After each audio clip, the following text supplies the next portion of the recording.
23 children were discovered locked in the basement of a Georgia plantation in 1864. All of them shared the same striking features: high cheekbones, pale green eyes, and auburn hair threaded with gold. When Union soldiers forced open the iron doors of Thornhill Estate in Burke County, they found the children huddled together in the darkness, some as young as 4, others nearing adolescence. The oldest, a 13-year-old girl, told the officers something that left hardened veterans physically ill. "Mistress says we are her legacy. We cannot leave because we are her blood." Military records from the 34th Massachusetts Infantry mention the incident only once, in a letter marked confidential and buried in regimental archives for more than a century. Local histories of Burke County omit Thornhill Estate entirely, as though the plantation and its mistress never existed. But they did exist, and what Catherine Thornhill created during the 16 years between her husband's death and the arrival of federal troops stands as one of the most disturbing chapters in American history. A systematic breeding program intended to create generations of enslaved people who could never escape their bondage because they were genetically bound to their owner, before continuing the story of Catherine Thornhill and the nightmare she built in rural Georgia. I need you to do something. If this story is making your skin crawl, hit that subscribe button right now. This channel explores the darkest corners of American history, the stories not taught in schools, the secrets buried in courthouse basements and forgotten military records. And I want to know where you're listening from. Drop a comment with your state or city. Are you near Burke County, Georgia? Does your town have secrets like this hidden in its past? Let's find out together. Now, let's return to where it all began, to a cold February morning in 1847, when a young widow inherited a dying plantation and conceived a plan that would haunt Georgia for generations. The winter Catherine Danforth Thornhill buried her husband was the coldest Burke County had experienced in 20 years. Thornhill Estate sat on 1,700 acres of red clay soil 7 miles southwest of Waynesboro, the county seat. In 1847, Burke County was cotton country, though not as prosperous as the Black Belt regions farther west. The soil was exhausted, worn down by decades of single-crop farming. Plantations that had thrived in the 1820s were struggling by the 1840s, squeezed between falling cotton prices and rising costs. The Mexican War had drawn away laborers, and talk of territorial expansion divided communities along bitter lines. Thornhill Estate had once been among the more successful properties in the region. Catherine's late husband, Jonathan Thornhill, had inherited it from his father in 1838 with 42 enslaved workers, adequate equipment, and manageable debt. But Jonathan was a poor manager and an enthusiastic gambler. By the time a winter fever claimed him in February 1847, the estate was mortgaged to the hilt. The fields produced barely enough to feed the workers, and creditors circled like buzzards. Catherine was 28 when she became a widow. She had married Jonathan at 19 in a strategic match arranged by her father, Theodore Danforth, a prominent merchant in Augusta. The Danforths were old Georgia money, descended from settlers who arrived in the 1730s. Catherine had been educated by private tutors, spoke passable French, and was raised with expectations of managing a substantial household. What she had not expected was to inherit a failing plantation burdened with crushing debt, and a 16-year-old stepson who looked at her with something close to hatred. Richard Thornhill was Jonathan's son from his first marriage. His mother had died giving birth in 1831, and Jonathan remarried 5 years later. Richard had never warmed to Catherine, seeing her as an interloper who replaced his real mother. He was a sullen, bookish boy who spent most of his time in the estate's small library, avoiding both his stepmother and the practical work of plantation management. Catherine considered him weak, impractical, and far too sentimental about the enslaved workers. He once suggested they be taught to read, an idea so dangerous that Catherine forbade him from ever mentioning it again. The plantation itself reflected its decline. The main house was a two-story whitewashed brick structure with 6 columns across the front portico. It's built in 1805 in the Federal style. Paint peeled from the window frames, and the roof leaked in 3 places. Inside, the furniture was a mixture of inherited pieces from Jonathan's family and cheaper replacements bought after the good items were sold to cover gambling debts.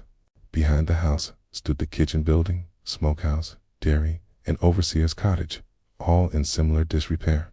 Farther back, beyond a line of live oaks draped in Spanish moss, were the quarters where the enslaved population lived. In 1847, 31 people remained on the property: 11 men, 13 women, and 7 children. 16 others had been sold over the previous 3 years to satisfy Jonathan's creditors. Those who remained knew more sales were coming. Fear hung over the quarters like fog over the Savannah River. Catherine spent the first month after Jonathan's death in a state of controlled fury. She met with the estate's lawyer, Ambrose Talbot, who laid out her options bluntly: sell the property and the remaining workers to settle the debts and perhaps live modestly in Augusta under her father's roof, or attempt to make the plantation profitable again, an outcome Talbot considered unlikely given the cotton market and the estate's depleted resources. Neither option was acceptable to Catherine. Returning to Augusta meant admitting failure, living as a dependent in her father's home, forever marked as the widow who could not hold on to her inheritance. Yet she also knew traditional plantation management would not save Thornhill Estate. The land was worn out. The equipment was outdated. The remaining enslaved workers were too few to make cotton profitable, and she had no money to buy more.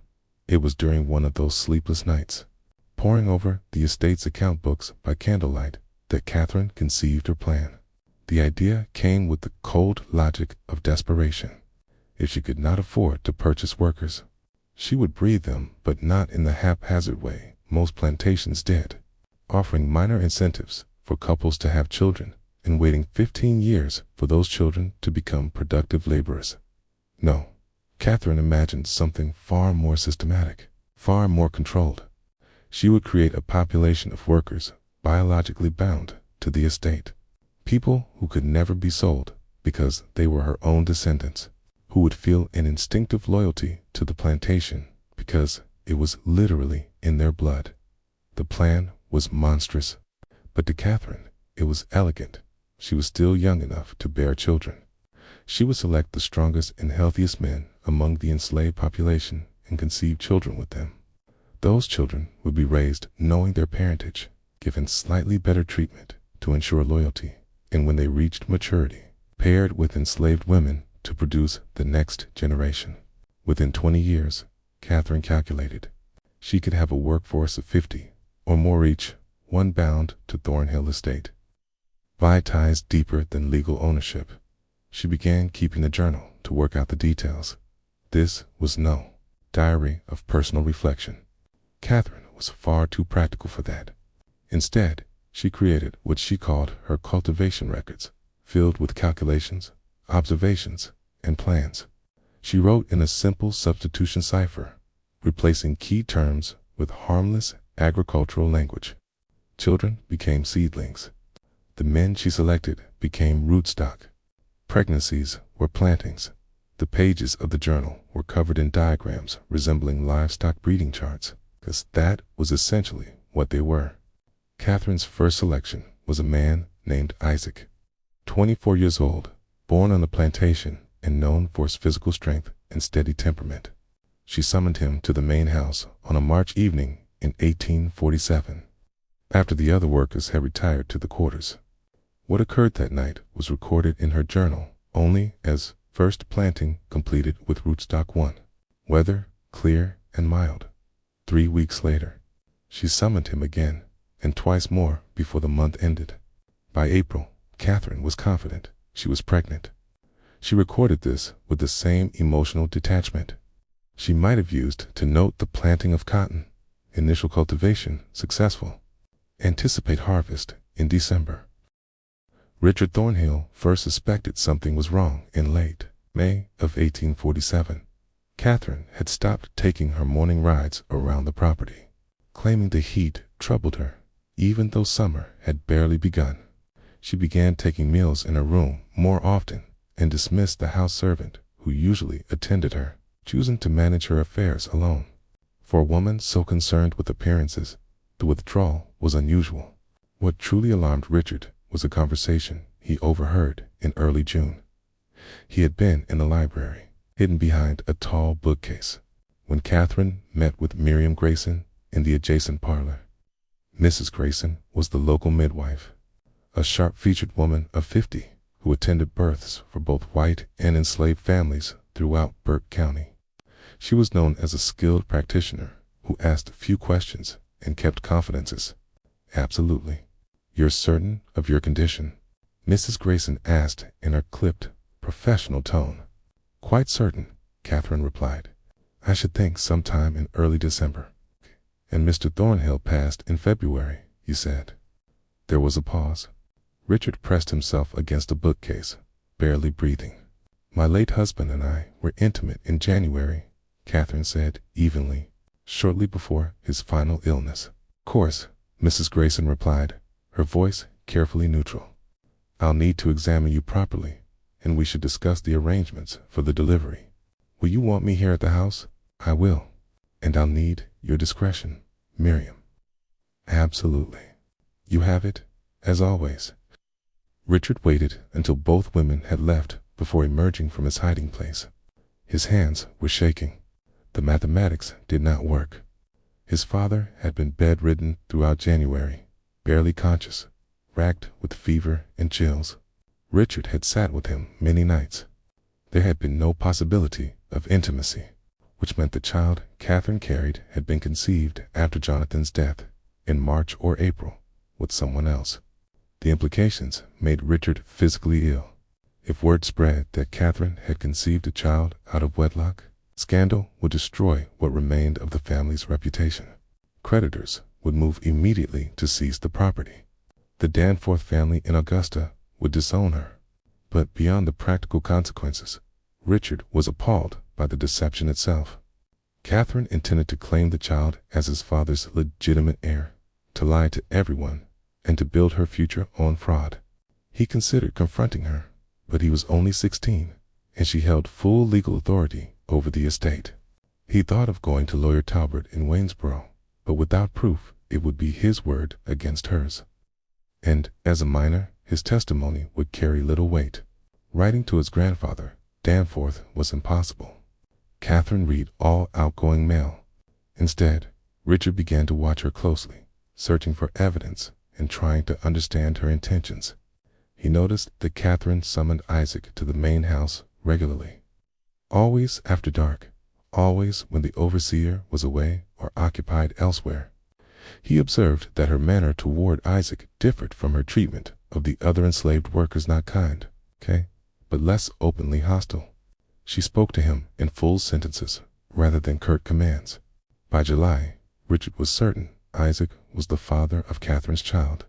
The realization filled him with horror, not only because of the violation of social and legal boundaries, but because of what it revealed about Catherine herself.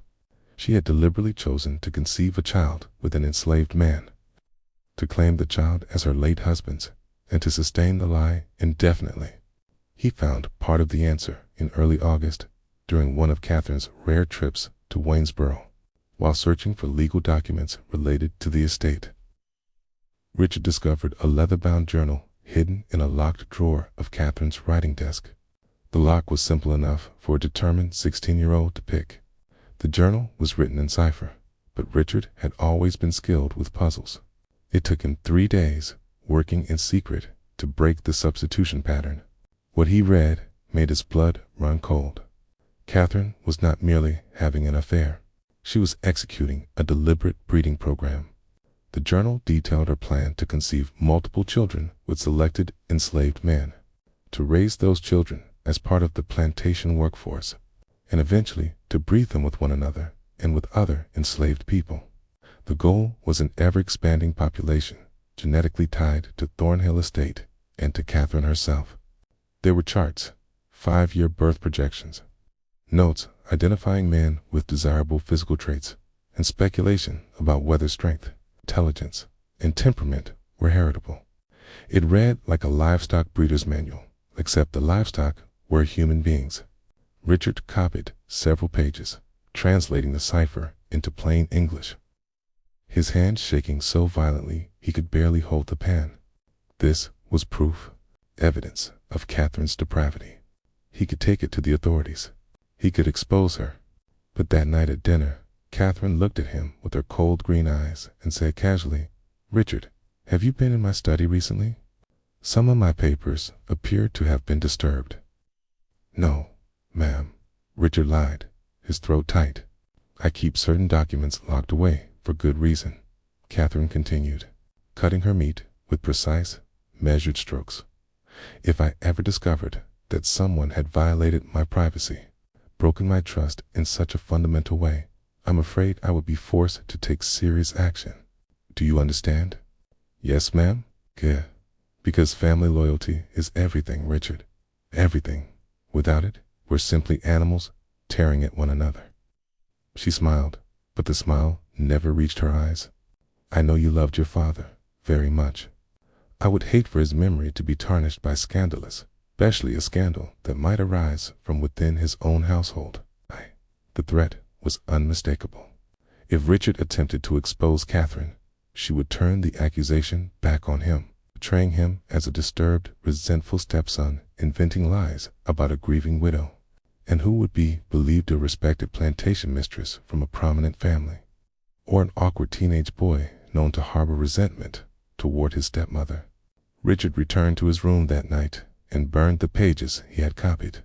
Still, he continued to watch Catherine, and soon he began to feel unwell.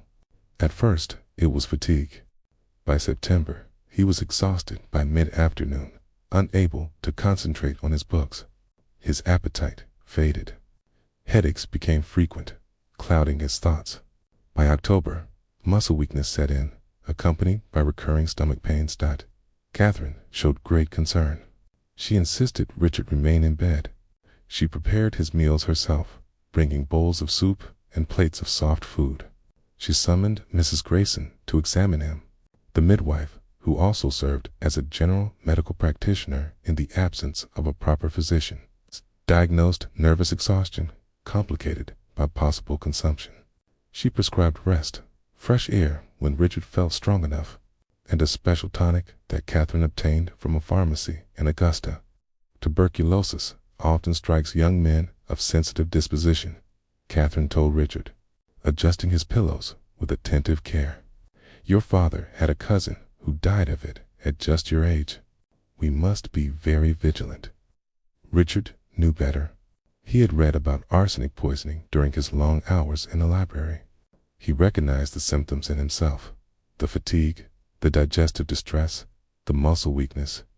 Catherine was poisoning him slowly, disguising murder as disease, removing the one person who knew her secret and threatened her plans. But he was too weak to resist and too isolated to seek help. The house servants followed Catherine's orders without question. The overseer rarely came to the main house. Richard's room was on the second floor, and by November he barely had the strength to rise from bed, much less flee the property and reach Waynesboro.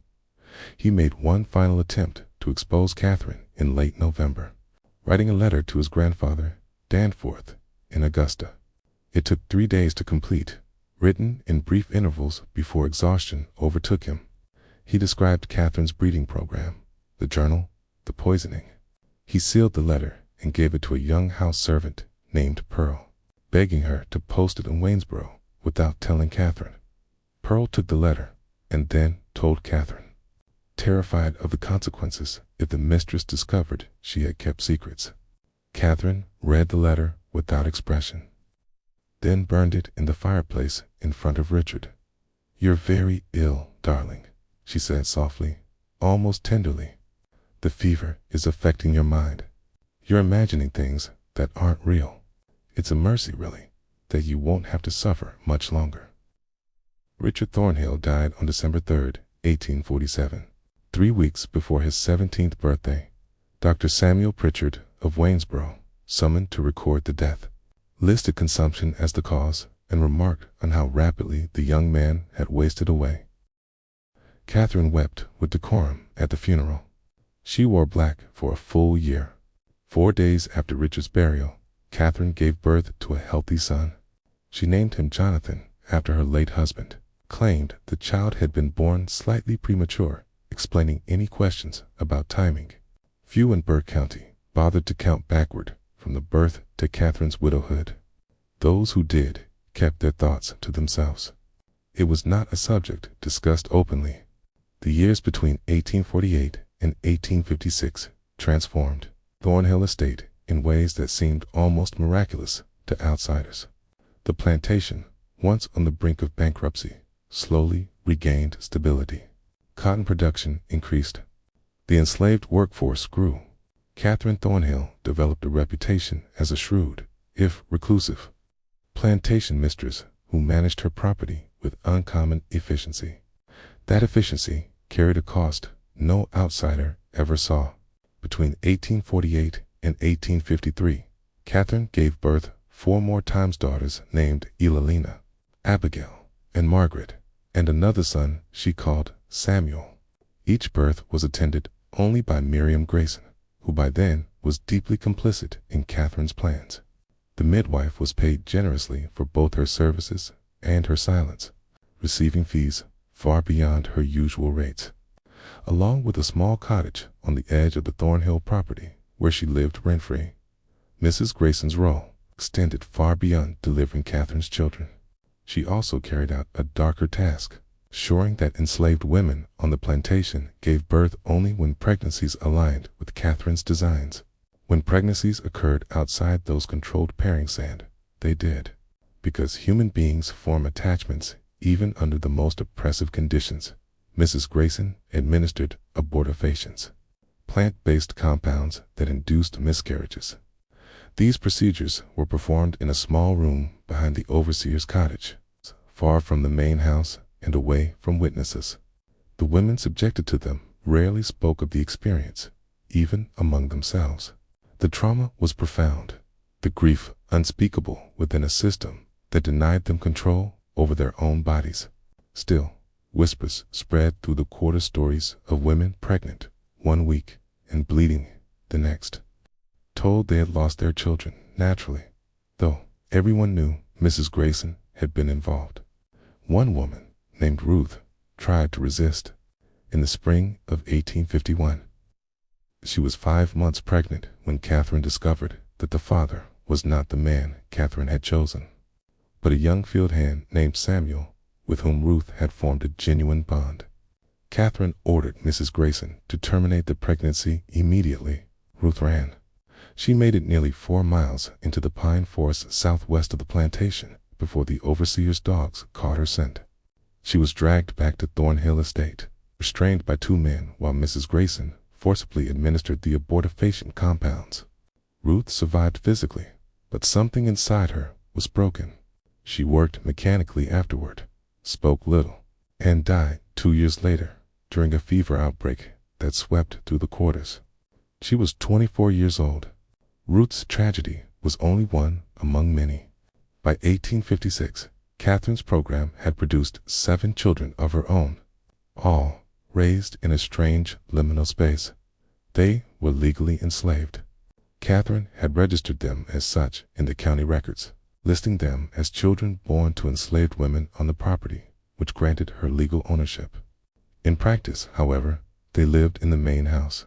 They wore decent clothing, ate better food than the other enslaved children, and received informal instruction directly from Catherine. Young Jonathan, the eldest, was 8 years old in 1856.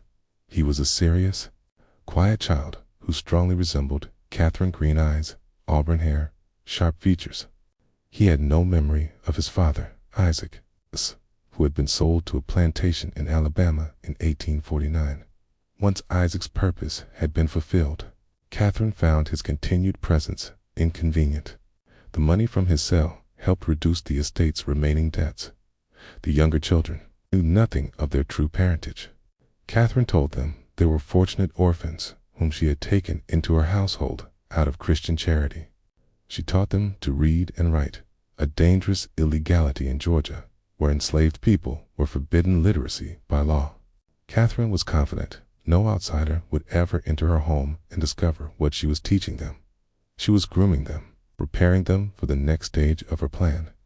That phase required patience. The children needed to reach physical maturity before they could be used for breeding. Catherine continued her meticulous record-keeping, tracking their growth, health, and temperaments. She noted which showed physical strength, which appeared more intelligent, which were more compliant. Pairings were planned decades in advance. In the meantime, she continued bearing children. 3 more were born between 1854 and 1856, sons named William and Henry, and a daughter named Caroline. Each had a different father, carefully chosen from among the enslaved men on the property. Catherine's standards were ruthlessly practical: physical health, strength, sound teeth, good eyesight, no visible impairments. She had no interest in personality or character. To her, they were simply genetic material to be used. The men had no choice. When Catherine summoned them to the main house, they came, knowing refusal would mean severe punishment or sale. Some understood what was happening, that the children Catherine bore were their biological offspring. Even as those children would be raised to see her as their benefactor and savior, the psychological torment was extreme. They were made fathers to children they could never acknowledge, never raise, never protect. One man, Thomas, was summoned in 1855. He was 26, married to a woman named Hannah, who lived in the quarters and was pregnant with their first child. When Thomas learned Catherine intended to use him for breeding, he tried to refuse. The overseer, a brutal man named Virgil Kane, had Thomas whipped before the assembled enslaved population 39 lashes that scarred his back for life. Catherine then had him brought to the main house anyway. Thomas complied. He had no alternative. He never spoke to Hannah about what happened. Hannah never asked. Some knowledge was too poisonous to name. By 1856, Thornhill Estate appeared orderly on the surface, but was structured according to Catherine's distorted logic. There were the field workers, about 20 adults, and their children, who labored in cotton and corn under the overseer's control. There were the house servants, 3 women, and 1 elderly man who maintained the domestic space. And then there were Catherine's special children, 10 in total by that year, ranging in age from 8 down to infancy. These children occupied a strange position within the plantation hierarchy. Other enslaved people resented their privileges, yet pitied them for what they represented. Everyone in the quarters understood, at least vaguely, what Catherine was doing. They lacked words like eugenics or breeding program, but they recognized the pattern. They saw the measurements, the records, the locked journal, and they waited with horrified anticipation for what would come when the children grew older, because everyone knew Catherine's intent. She made it clear through comments and instructions. These children were being raised to produce the next generation of workers. They were instruments in her long-term plan to create a workforce that could never leave, never be sold, because they were genetically bound to her and to Thornhill Estate. It was an abomination disguised as innovation. Yet in the isolated world of a rural Georgia plantation in the 1850s, with no oversight and absolute power concentrated in the hands of the owner, Catherine pursued her vision without interference. The only potential threat was lawyer Talbert in Waynesboro, who managed the estate's legal affairs and had access to records that might raise questions. But Talbert was practical and valued profitable clients. By 1856, Thornhill Estate was becoming profitable. Cotton yields improved. The workforce expanded through Catherine's program at no acquisition cost. Debts were being reduced. Talbert asked no uncomfortable questions because he benefited from her success. Isolation helped preserve secrecy. Thornhill Estate lay 7 miles from Waynesboro, connected by a rough road, often impassable in winter. Neighbors were few. The nearest plantation was 3 miles away. Catherine rarely entertained visitors and discouraged social calls. When she did interact with other plantation families, church, or occasional gatherings in Waynesboro, she presented herself as a proper widow, managing her late husband's property with Christian virtue and practical wisdom. No one suspected the systematic horror unfolding behind the whitewashed brick walls of the main house and beyond the oak trees in the quarters. And even if they had suspected, would they have cared? This was Georgia in the 1850s, a society built on a brutal exploitation of enslaved labor. Catherine's system was more calculated and methodical than most, but not fundamentally different in kind. That was the most disturbing truth. Her breeding program was monstrous, yet logical within a society that already treated human beings as property to be bought, sold, and bred. She simply followed the logic of slavery to one of its most horrifying conclusions. But systems founded on such injustice carried the seeds of their own destruction. Change was coming to Georgia and the South, though in 1856 few could imagine how soon or how violently. By the late 1850s, tensions were rising across Burke County and beyond. The expansion of slavery into new territories dominated national debate. Reports of violence in Kansas, where pro-slavery and anti-slavery settlers were killing one another, were discussed in anxious tones at the courthouse in Waynesboro. The presidential election of 1856, which brought James Buchanan into office, did little to resolve the deep conflicts tearing the nation apart. Catherine paid almost no attention to politics. Her focus remained fixed on Thornhill Estate and the long-term execution of her program. By 1859, her eldest children were nearing adolescence. Jonathan was 11, Elenina 10, Abigail 9. They were still too young for the breeding phase of Catherine's plan, but preparations were already underway. She had begun selecting which enslaved young women would serve as appropriate partners when the time came. It was during this period that Catherine created what she called the Heritage Spit Room in a previously unused section of the mansion's east wing. She told the house servants it was merely a storage space for family records and memorabilia. In reality, it was a shrine to her breeding program. The room had no windows and was lit by oil lamps. Shelves lined the walls, and a large table dominated the center. On the shelves sat her coded journal's 3 leather-bound volumes by 1859, documenting every birth, every pairing, every observation about the children's development. She also kept small glass vials, each labeled with a name and a date, containing locks of hair from each child. The vials were arranged by generation and parentage, a physical archive of her genetic experiments. On the table, Catherine had drawn elaborate family trees in ink, not reflecting actual relationships, but planned pairings for future generations. Lines connected names with notes about anticipated outcomes: strong constitution, good teeth, intelligence, compliant temperament. The charts resembled breeding records for show dogs or racehorses, except the names were human. Abigail was paired with Thomas's son, Jacob, Elenina with Isaac's son, Marcus, who would be born in 1862, Margaret with Samuel's nephew, Peter.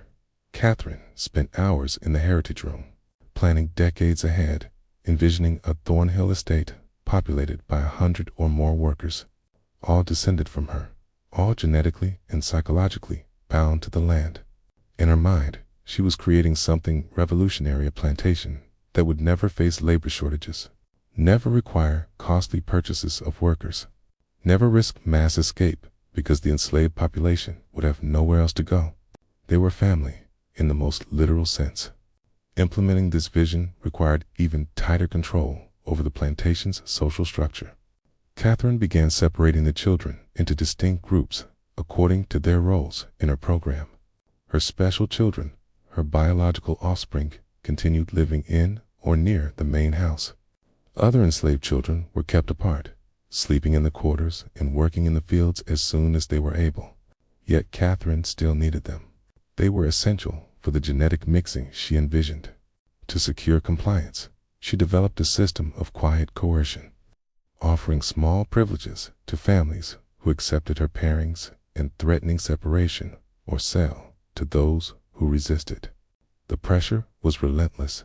A woman named Violet, mother of 3, was placed in an impossible position.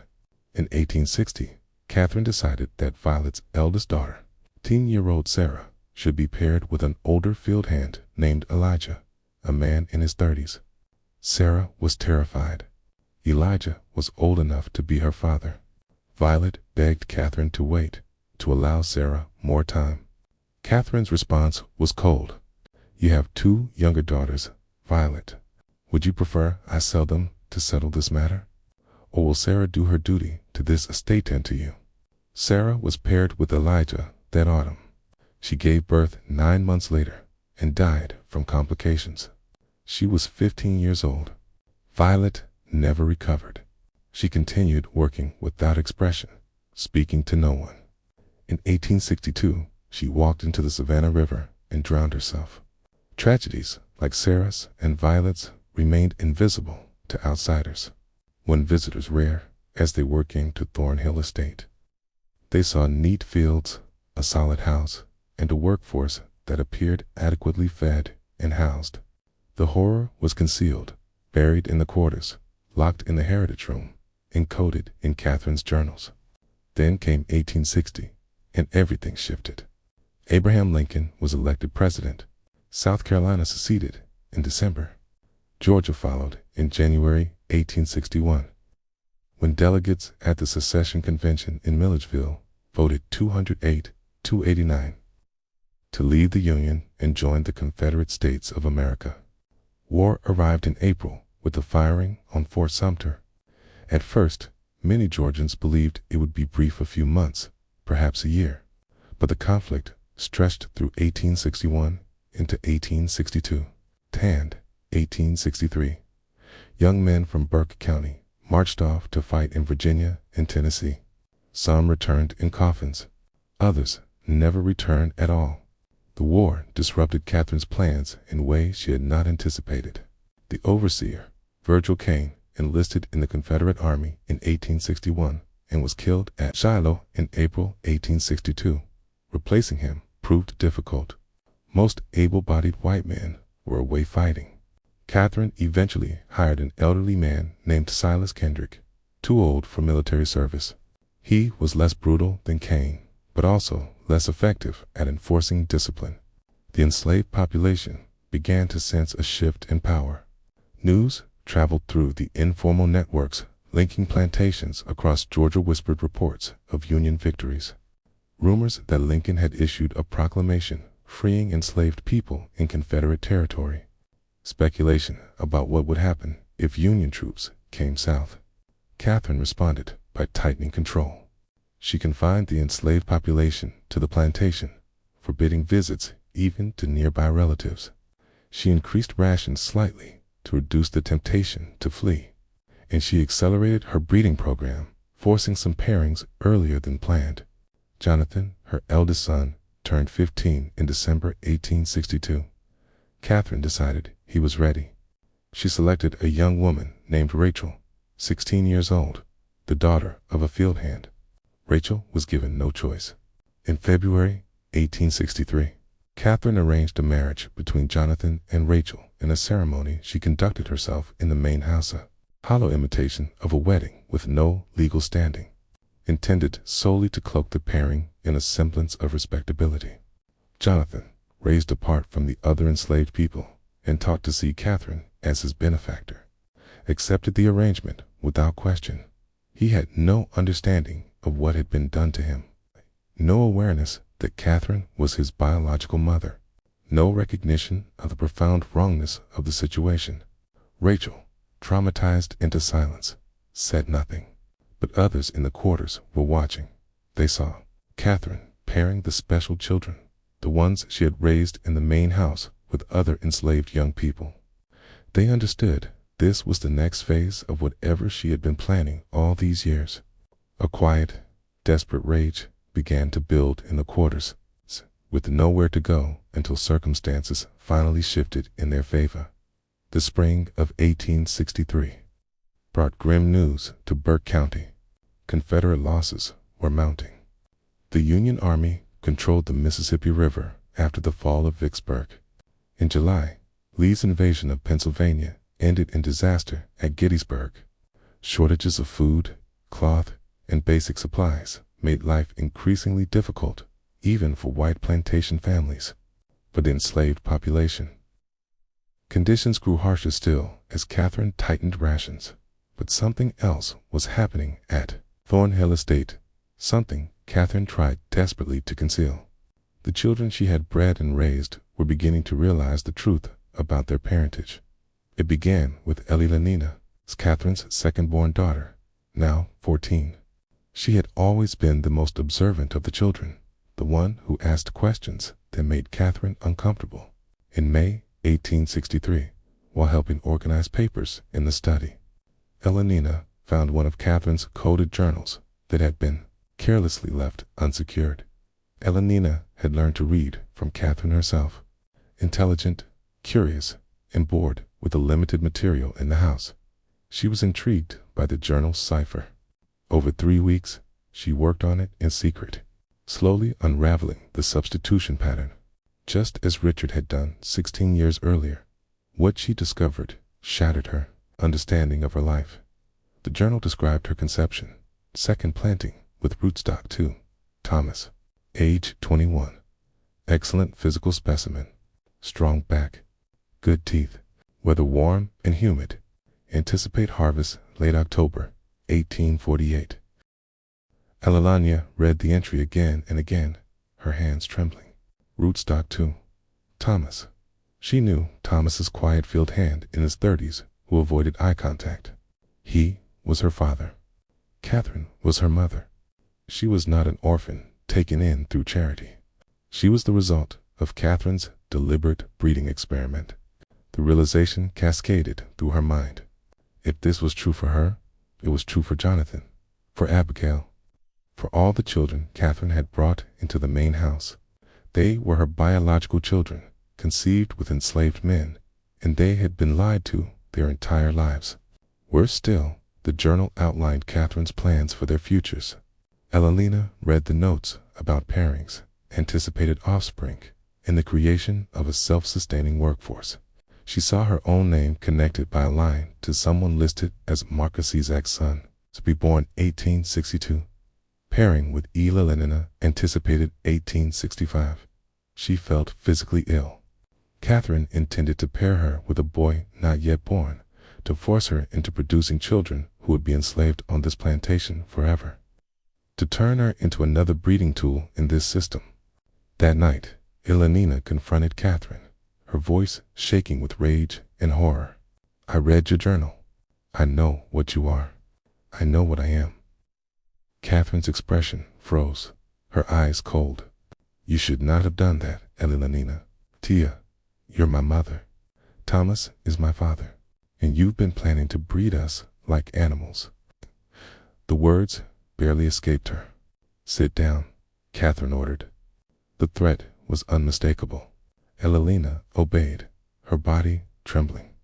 Catherine paced the room, clearly calculating. Then she spoke. You are intelligent enough to understand our position, so I'll be direct. Yes, I am your biological mother. Yes, I have implemented a systematic program to create a self-sustaining workforce for this estate. And yes, you and the others will participate when you come of age. I won't, Elenina said, though her voice lacked strength. You will, Catherine replied, leaning close, because the alternative is worse. She listed it plainly. Sail to Alabama or Mississippi. Plantations where field hands were worked to death, where women were brutalized, where literacy earned a whipping or worse. Is that what you want? Elenina said nothing. Tears ran down her face. I thought not, Catherine said. You will not speak of this to your brothers or sisters. You will not speak to anyone in the quarters. You will continue exactly as before. And when the time comes, you will fulfill your role. Do you understand? Yes, Elenina whispered. But Catherine made a critical mistake. She revealed the truth without fully controlling it. Elenina did speak slowly, carefully. She told Jonathan first, repeating the journal entries from memory. His reaction differed from hers. Conditioned by isolation and Catherine's influence, he struggled to see what was wrong. She gave us a better life, Jonathan said. We could have been in the fields. We're property, Elenina said. We're slaves. Our own mother enslaved us. She's protecting us, Jonathan insisted, keeping us together. If we were sold, we'd be separated. This way, we stay at Thornhill. Elenina realized with horror that Catherine's indoctrination had worked too well. Jonathan could not see the cage around them. Abigail, 13, and sharp-minded, understood immediately. Margaret, 12, understood as well. The younger children were too young to fully grasp it, but the older ones knew now what they were and what Catherine intended. The knowledge altered the atmosphere in the main house.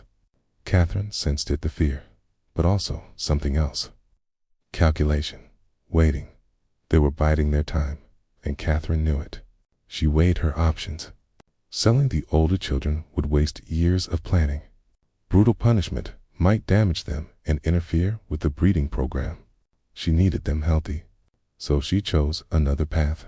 She would demonstrate the cost of disobedience through someone else. In August 1863, a 17-year-old enslaved woman named Grace tried to run away from Thornhill Estate. She was pregnant, frightened, gay, and desperate. She had been paired with a field hand against her will and could not bear the thought of bringing a child into this system. She fled at night, heading east toward the Savannah River, hoping to cross into South Carolina and make her way to Union lines. She was caught within 12 hours. The dogs tracked her to a creek 3 miles from the plantation. She was brought back and locked in one of the outbuildings.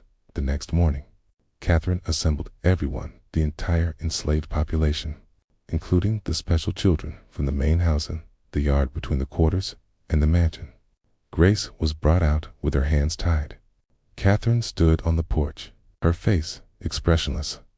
This woman attempted to abandon her responsibilities to this estate and to all of you, Catherine said. She attempted to destroy the family we have built here.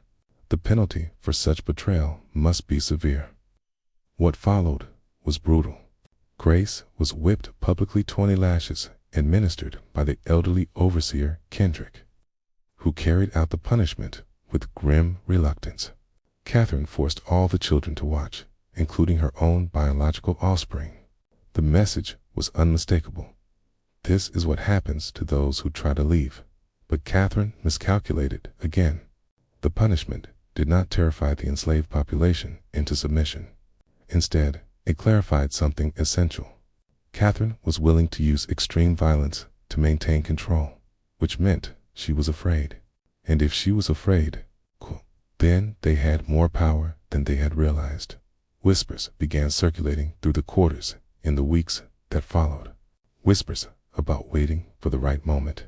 Whispers about what would happen when the war ended, because surely it would end.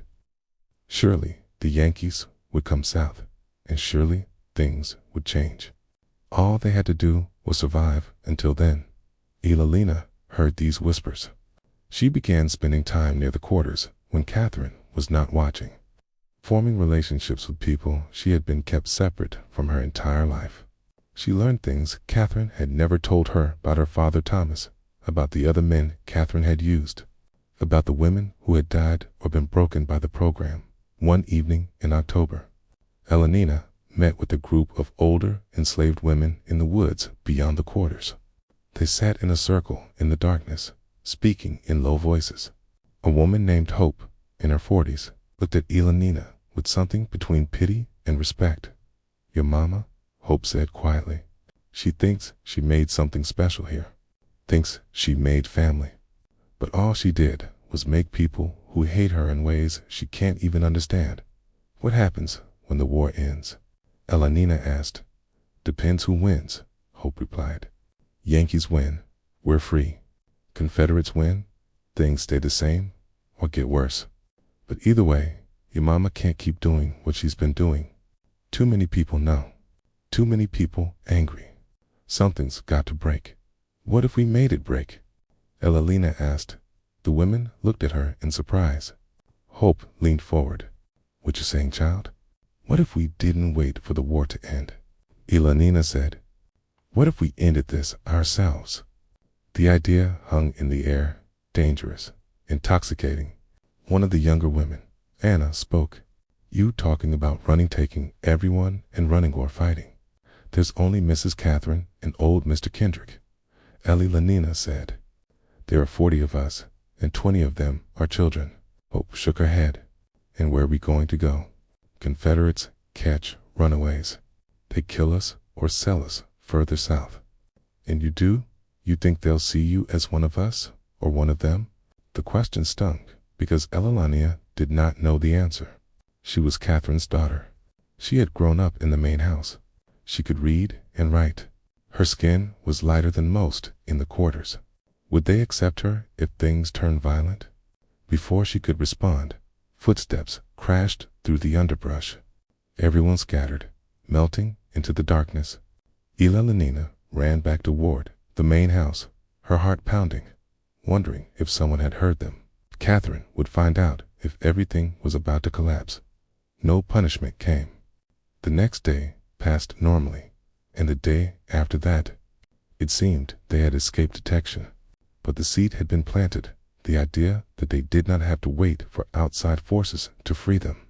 They could act themselves. That idea spread through the quarters like a fever. Catherine sensed the shift, but could not identify its source. She increased surveillance, had Kendrick patrol the quarters at night, and restricted movement even further. Tension thickened at Thornhill Estate. Like a storm building on the horizon, dark clouds gathering, electricity charging the air. Everyone waiting for the lightning. The break came in March 1864, but not as anyone expected. A unit of Confederate cavalry passed through Burke County, requisitioning supplies from Plantation's food, horses, cloth, anything useful for the war effort. Catherine had no choice but to comply. She provided corn, preserved meat, and 2 of the plantation's best horses. The soldiers stayed one night, camped beyond the quarters, and left at dawn. Their presence had consequences. The soldiers spoke openly about the war's progress, and the news was grim for the Confederacy. Sherman was pushing through Georgia. Union forces were closing in from multiple directions. Some soldiers spoke fatalistically about the war being lost, about going home, about the impossibility of continuing much longer. The enslaved population heard every word. Hope surged through the quarters. Freedom was coming. It might be months or weeks, but it was coming. All they had to do was hold on a little longer. Catherine sensed that hope and understood what it meant. Terrified of losing everything she had built, she decided to act. If the Confederacy fell and the enslaved population was freed, her program would collapse. Her special children would leave. 16 years of work would be lost. She would not allow that. On the night of March 17, 1864, Catherine gathered her biological children in the main house: Jonathan, Elalina, Abigail, Margaret, Samuel, William, Henry, Caroline, and the 3 youngest still in infancy. 11 children in total, ranging from 16 years old to 6 months. Things are going to change very soon, Catherine told them, her voice calm, her eyes intense. The war may end badly for us. The Yankees may come. There may be attempts to take you away from me, to destroy our family. I cannot allow that to happen. Ice slid down Elalina's spine. What are you planning? We're going to secure our future, Catherine said, tonight. She led them toward the heritage room in the east wing. The room, none of them, except Jonathan, had ever been allowed to enter. Catherine lit the oil lamps, illuminating the shelves of journals, the vials of hair samples, and the elaborate family trees drawn on paper and pinned to the walls. This is our legacy, Catherine said. This is what we've built together, and no one is going to take it from us. From a locked cabinet, she removed a small wooden box. Inside were several glass bottles filled with clear liquid. "This is a medicine called laudanum," she said. "In small doses, it relieves pain. In larger doses, it provides eternal peace." Abigail gasped. "You want to poison us?" "I want to protect you," Catherine said, her voice edged with desperation. "If the Yankees come, if they free the others, where will you go? You're not white enough for white society. You're not fully black in their eyes either. You'll be outcasts, owned by no one, belonging nowhere. Is that better than staying here? Staying together? Staying with me?" "Yes," Evelina said firmly. "Anything is better than this." Catherine's face hardened. "You're too young to understand. All of you are too young. But I am your mother, and I know what's best for this family." She moved toward the bottles, but Jonathan stepped between her and the others. He was 16, nearly as tall as Catherine. And something in his expression had changed. "No," he said quietly. "Jonathan, don't be foolish. You understand the plan. You've always understood." "I understood what you told me," Jonathan said. "But Evelina showed me the journals. I read what you wrote about us, about Father Isaac, about Father Thomas, about all of them. I know what you did. I know what you are. I am your mother." "You're a monster," Jonathan said, his voice breaking. Catherine slapped him, a sharp crack echoing in the small room. "How dare you? After everything I've given you, after everything I've sacrificed." "You sacrificed nothing," Ilalana said, stepping beside Jonathan. "You used people. You destroyed them. You destroyed us." Catherine looked at her children, seeing them clearly for the first time. They were united against her. Even the younger ones, who did not fully understand, sensed the confrontation and stood with their older siblings. She had lost them. In that moment, Catherine made a final decision. If she could not keep her children, if they were going to reject her and destroy everything she had built, then she would preserve the record of what she had accomplished. Future generations would know what Catherine Thornhill had created. Even if the creation itself failed, she seized the journals, charts, and vials of hair, clutching them to her chest. "You think you can escape me? Pretend none of this happened. These records will survive. They'll prove what I built here. They'll prove I was right." She pushed past her children and ran. Jonathan and Ilalana followed, but Catherine was faster, driven by manic energy. She raced through the house, out the front door, across the yard, toward the quarters. What happened next depended on who told it. Accounts later conflicted, shaped by fear and trauma. What is certain is that Catherine reached the quarters carrying her journals and specimens. What is certain is that the enslaved people, roused by the noise, merged from their cabins to see the woman who had tormented them for 16 years running toward them in the darkness. What is certain is that someone, perhaps Hope, perhaps one of the men, perhaps several people at once, decided this was the moment. Catherine Thornhill disappeared that night. Her journals were found scattered in the mud outside the quarters, pages torn and soaked. The vials of hair were smashed. The charts were burned. Catherine herself was gone. Jonathan and Evelina arrived minutes later to chaos, shouting, cable, running, the smell of smoke where her papers burned. "Where is she?" Jonathan demanded. Hope looked at him steadily. "Gone. That's all you need to know. She ain't coming back." "What did you do to her?" "What she had coming," Hope said. "Now you got a choice. You can raise hell about your mama, or you can understand that justice got done tonight and let it rest." Jonathan looked at Evelina. Her face was pale, her eyes wide, but she nodded. "Let it rest," she whispered. The next morning, Catherine Thornhill was reported missing. Overseer Kendrick searched the property and found nothing. The sheriff from Westboro investigated and concluded that Mrs. Thornhill had likely fled in fear of advancing. Union forces No one from the quarters spoke. Jonathan, Elalina, and the other children said nothing. The official record states that Catherine Thornhill disappeared on the night of March 17, 1864, and was never seen again. Everyone at Thornhill Estate knew the truth. Catherine had been killed. Her body was disposed of somewhere on the plantation's 1,700 acres, and her children chose to let her killers go unpunished, knowing she had earned her fate. The war ended 14 months later. Sherman's army passed north of Burke County. The Confederacy collapsed in April 1865. Freedom came through military occupation, the 13th Amendment, and the collapse of the system itself at Thornhill Estate. The transition was complicated. Jonathan had a claim to the property, but his status was unclear, legally enslaved, yet Catherine's biological heir.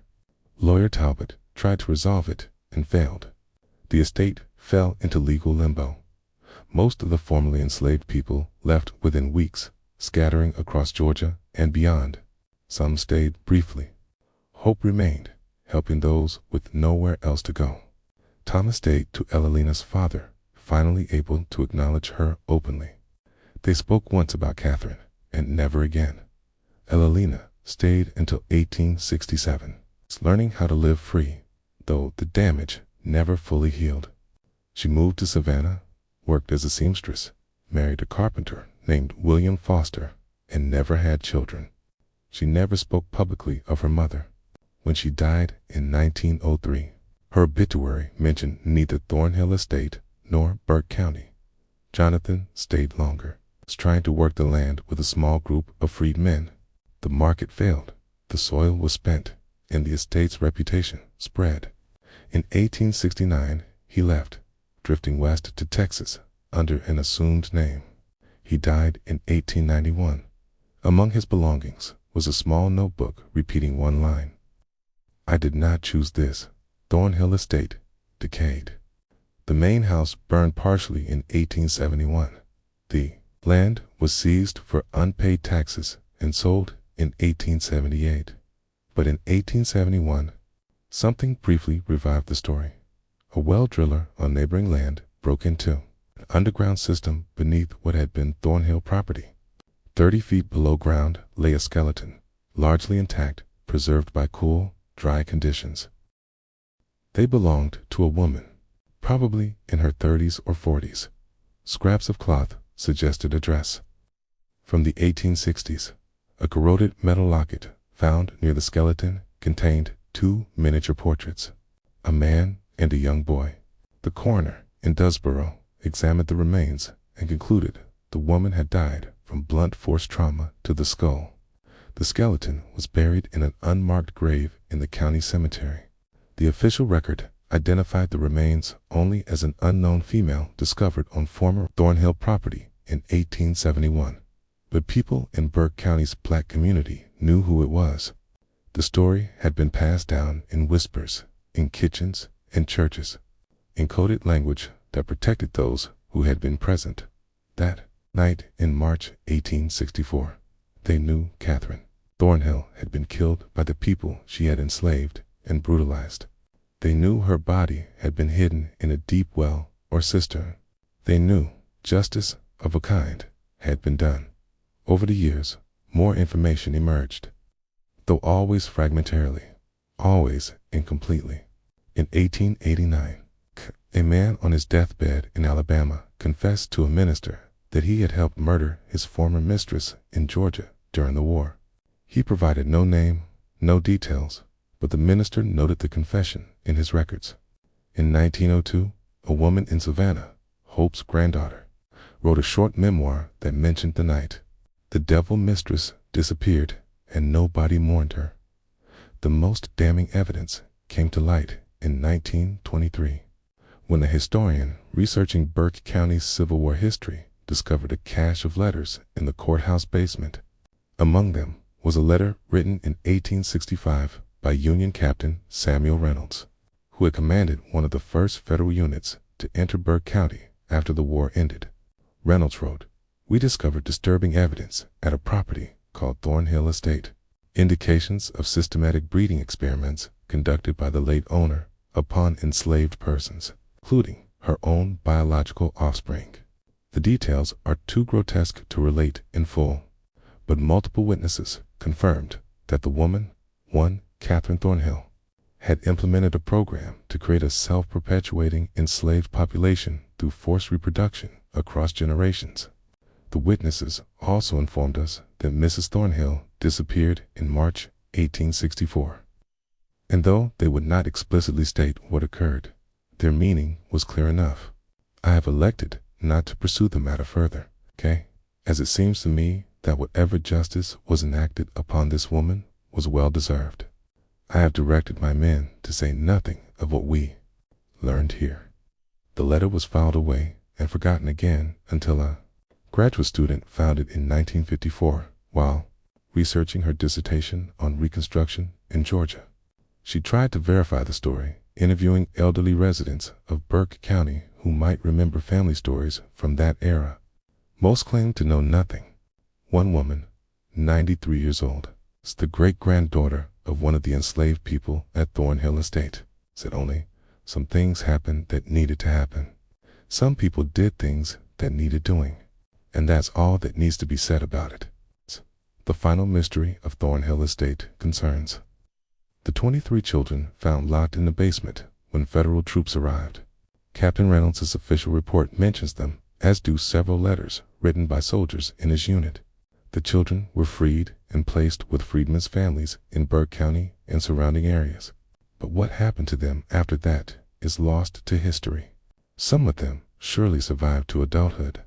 Some likely had children of their own, which means there are probably people alive today, living in Georgia or elsewhere, who carry Catherine Thornhill's genetic legacy without knowing it. They might be descended from Jonathan or Eleanor, or one of the other children from the breeding program.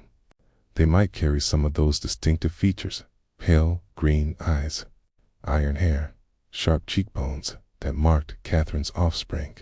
They would never know their ancestor built her legacy on one of the most calculated systems of exploitation and cruelty in American history. They would never know they exist because a woman decided to treat human beings as livestock, to build a dynasty on forced reproduction and genetic control. They would never know that their great-great-grandmother's body lies in an unmarked grave in Burke County, placed there by the people she had tormented. People whose names we will never know, because they protected each other's secrets, even in freedom. The site of Thornhill Estate today is just fields and forest. The county maintains no historical marker. No books about Burke County history mention the plantation in any detail. The house's foundation is still visible if you know where to look, buried under decades of leaf fall and undergrowth. The old well where Catherine's body was hidden has long since collapsed and filled with earth, but the story persists, passed down through oral tradition in Burke County's black community, whispered in genealogy circles, referenced obliquely in academic papers about slavery and eugenics. It persists because it represents something true and terrible about American history, not just the brutality of slavery itself, but the ways human beings will rationalize and systematize cruelty. They hold absolute power over others. Catherine Thornhill convinced herself she was building something revolutionary, creating a new model for plantation management, securing her family's future. In reality, she was perpetuating and intensifying one of humanity's greatest evils, and the people she exploited, the people she bred and controlled and tormented, ultimately erased her from history as thoroughly as she had tried to erase their humanity. What do you think of this story? Do you believe everything was revealed, or are there still secrets buried on that land in Burke County? The truth is, we may never know the full extent of what happened at Thornhill Estate. The people who lived through it, the survivors, chose to carry some secrets to their graves. And maybe that's their right. Maybe some stories belong to the people who endured them, not to historians or storytellers like me. But we can honor those people by remembering that their resistance mattered, that their survival mattered, that they outlasted the system designed to destroy them. If this story moved you, if it made you think about the hidden histories in your own community, let me know in in the comments below. Share this video with someone who appreciates deep dives into America's darkest chapters. Subscribe to this channel for more stories that challenge what you think you know about history. And remember, the past is never as far behind us as we'd like to believe. See you in the next video.